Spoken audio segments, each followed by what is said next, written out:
Kalau kita bicara tentang khawatir, saya kira tidak ada manusia di muka bumi ini yang tidak pernah mengalami namanya khawatir. Tapi secara manusia, khawatir itu wajar. Yang tidak wajar itu ketika kita dikuasai oleh kekhawatiran. Ya, saya ulangi. Secara manusia, kalau kita khawatir itu wajar.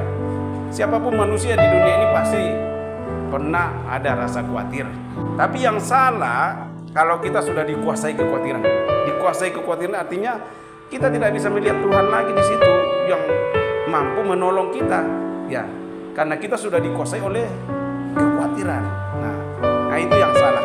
Demikian bunyi firman Tuhan hal kekhawatiran. Karena itu aku berkata kepadamu, janganlah khawatir akan hidupmu, akan apa yang hendak kamu makan atau minum, dan janganlah khawatir pula akan tubuhmu, akan apa yang hendak kamu pakai. Bukankah hidup itu lebih penting daripada makanan, dan tubuh itu lebih penting daripada pakaian? Sama-sama kita baca 3:3, 1, 2, 3. Tetapi carilah dahulu kerajaan Allah dan kebenarannya, maka semuanya itu akan ditambahkan kepadamu. Jadi dikatakan, jangan kamu khawatir akan apa yang kamu makan, minum. Jangan khawatir akan tubuhmu, akan apa yang hendak kamu pakai. Karena bagi Tuhan itu bukan yang utama. Ya. Tuhanmu itu kaya luar biasa gitu. Makanya kalau orang Kristen itu sebenarnya kita orang kaya. Kamu orang kaya, ya kaya. Bapak kita kaya, Bapak kita di surga, pemilik alam semesta ini. Ya kan?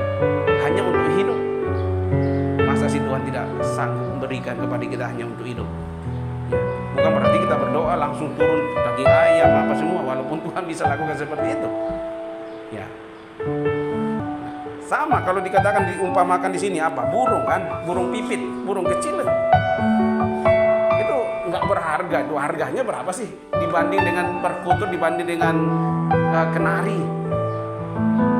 Bisa jauh sekali harganya. Harga burung pipit itu nggak ada harganya. Kalau ke pasar misalnya di Bandung, di pasar burung, cari jenis burung pipit itu yang paling murah. Tidak ada harganya. Ya. Kata firman Tuhan, itu saja yang tidak berharga Tuhan pelihara. Apalagi kita manusia yang diciptakan segambar dan serupa dengan Allah. Ya, kita ini gambaran Allah, bukan berarti wajah kita, wajah Allah itu macam-macam, enggak. Tapi karakter sifat Allah, sifat mengasihi, sifat mengampuni, sifat peduli. Nah itu kan punya Allah semua. Itu yang ada melekat sama diri kita orang-orang percaya. Ya, karakter Allah itu ada dalam diri kita.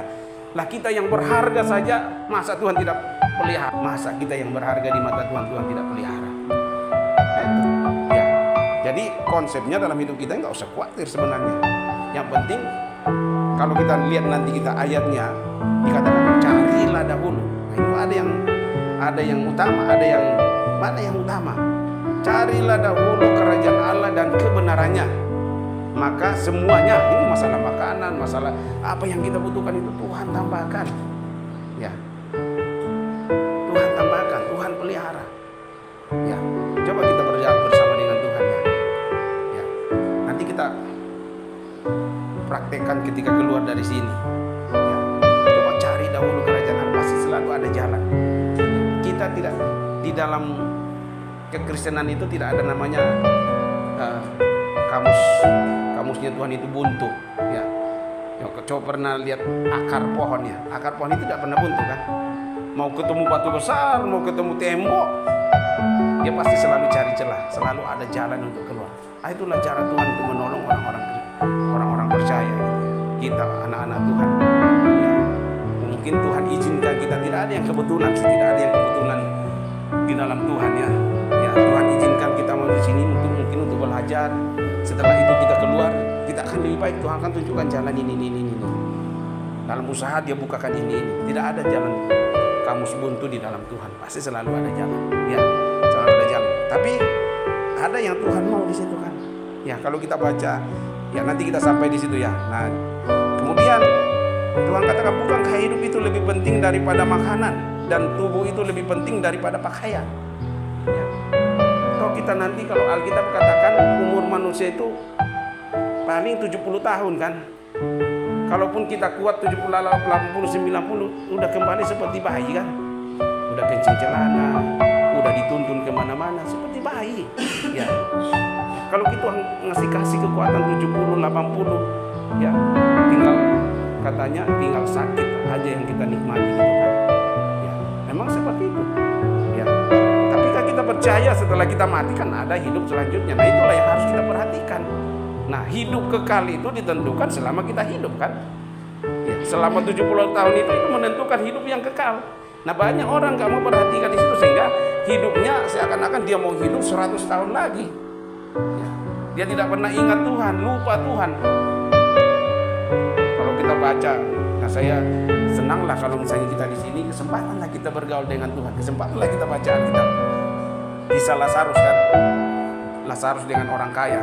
Nah itu kalau kita baca itu orang kaya itu ya enak-enak di dunia, tapi dia nggak pernah pikirkan hidup selanjutnya kan.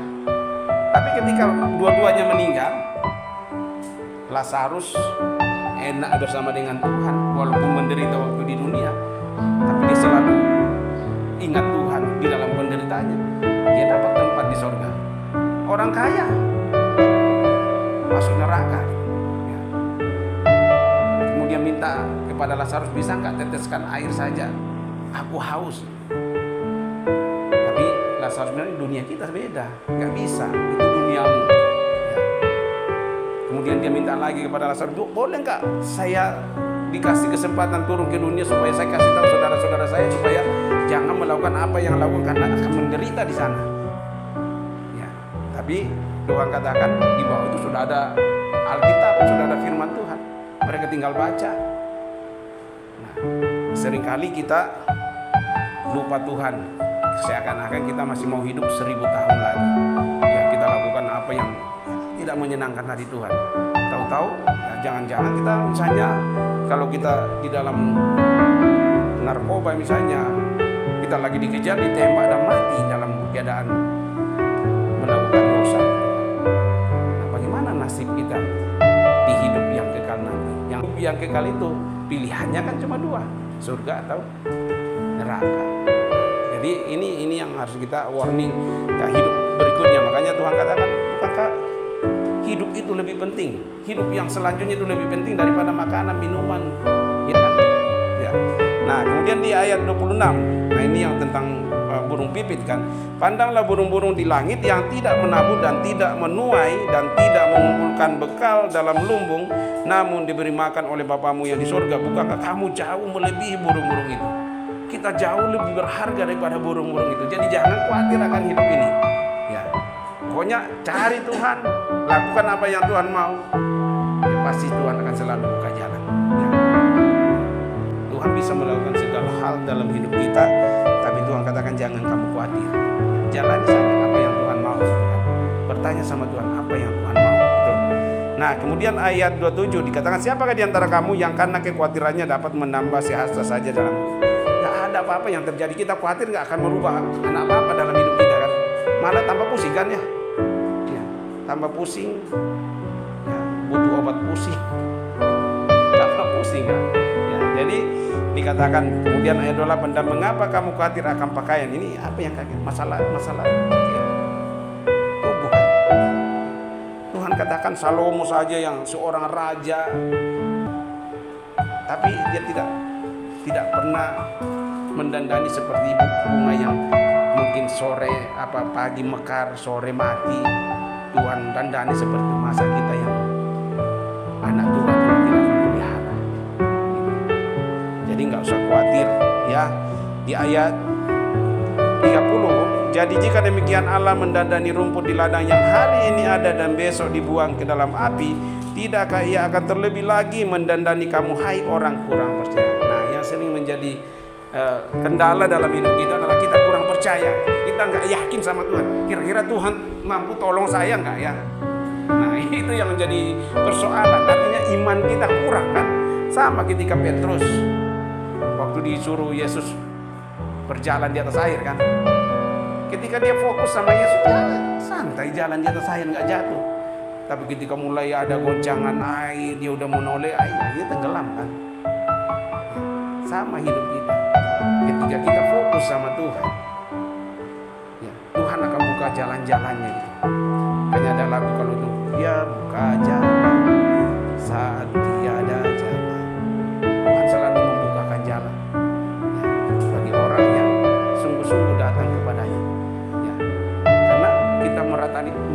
nasib juga tidak akan mengubahkan apa-apa kan. Ya, lebih baik kita berserah sama Tuhan. Ya, kalau kita benar dan kita harus ada di sini, pasti Tuhan akan buka jalan. Caranya Tuhan. Ya. Jadi kembali di ayat 31, sebab itu janganlah kamu khawatir dan berkata, apa yang akan kami makan, apa yang akan kami minum, apa yang akan kami pakai. Ya, ayat 32, semua itu dicari bangsa-bangsa yang tidak mengenal Allah. Ya.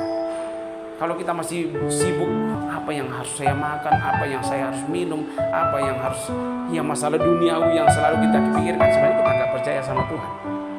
Ya, karena itu hanya dicari orang-orang yang belum mengenal Tuhan. Kalau kita sudah mengenal Tuhan, pasti kita serahkan sepenuhnya kepada Tuhan.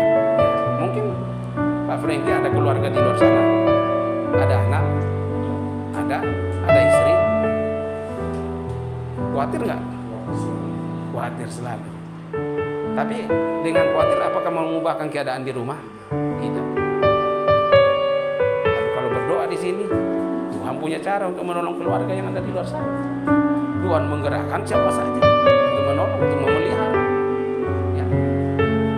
Coba kalau kita lihat Elia saja Tuhan perintahkan penggagak untuk pelihara dia. Tuhan perintahkan janda di Sarfat untuk pelihara dia. Bukan orang kaya loh yang disuruh Tuhan pelihara.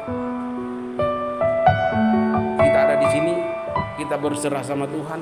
Tuhan gerakkan orang siapa saja, bukan orang Kristen, mungkin orang gak kenal Tuhan, bisa Tuhan gerakkan untuk menolong keluarga kita yang ada di luar sana. Karena ketika kita khawatir di dalam sini, gak akan mengubahkan apa-apa di sana. Di sana pusing, kita pusing di sini, yang terjadi hancur-hancuran. Tapi kalau kita di sini mencari hadirat Tuhan, Tuhan yang gerakkan orang-orang sana untuk menolong keluarga kita yang ada di luar sana. Mungkin yang dari Nigeria, apa Tuhan bisa sampai tolong saya berdoa di sini? Masa bisa Tuhan? Tuhan nggak dibatasi oleh ruang dan waktu. Di dalam genggamannya dunia saja, kalau Tuhan pegang dunia ini berarti semuanya kan, mau di Nigeria mau di mana, Tuhan ada di sana. Ya. Nah ini kita baca sama-sama. Ini yang pentingnya di ayat 33. Tetapi carilah dahulu kerajaan Allah dan kebenarannya, maka semua itu akan ditambahkan kepada semuanya. Apa? Masalah pakaian, masalah makan, masalah minum, semua yang kita butuhkan dalam dunia ini Tuhan akan berikan sebagai bonus ketika kita mencari. Hanya kan carilah Tuhan selagi masih yang mau ditemui. Ya kan? Carilah dahulu kerajaan Allah. Kerajaan Allah itu bicara apa? Bukan soal makan, minum, tapi soal kebenaran dan damai sejahtera. Kita hidup benar di hadapan Tuhan, itulah kerajaan Allah. Kita menghadirkan kerajaan Allah. Mungkin teman-teman di antara orang-orang teman yang ada di sini belum mengenal Tuhan, kamu hidup benar di sini, kamu sedang menghadirkan kerajaan Allah di antara orang-orang yang belum mengenal Tuhan. Ya, kita jujur, kita menolong mereka. Ya, kita sedang menghadirkan kerajaan Allah di sini bagi mereka. Ya, jadi carilah dahulu kerajaan Allah dan kebenarannya, maka semuanya itu akan ditambahkan kepada. Semua akan ditambahkan kepada kita. Ya, cari. Ya pasti akan beda. Selama di sini sering baca Alkitab kan? Waktu di rumah jarang. Ada bedanya enggak? Jauh. Rasanya gimana kalau baca Alkitab? Semakin memahami kan, semakin mengenal, semakin banyak perubahannya. Karena ketika kita baca Alkitab, kita sedang berbicara dengan Allah kan. Kita sedang berbicara dengan Tuhan. Ya, Tuhan bicara dengan kita. Ya, jadi intinya jangan kita khawatir akan hidup kita, tapi serahkanlah segala kekhawatiran kita itu ke dalam tangan Tuhan.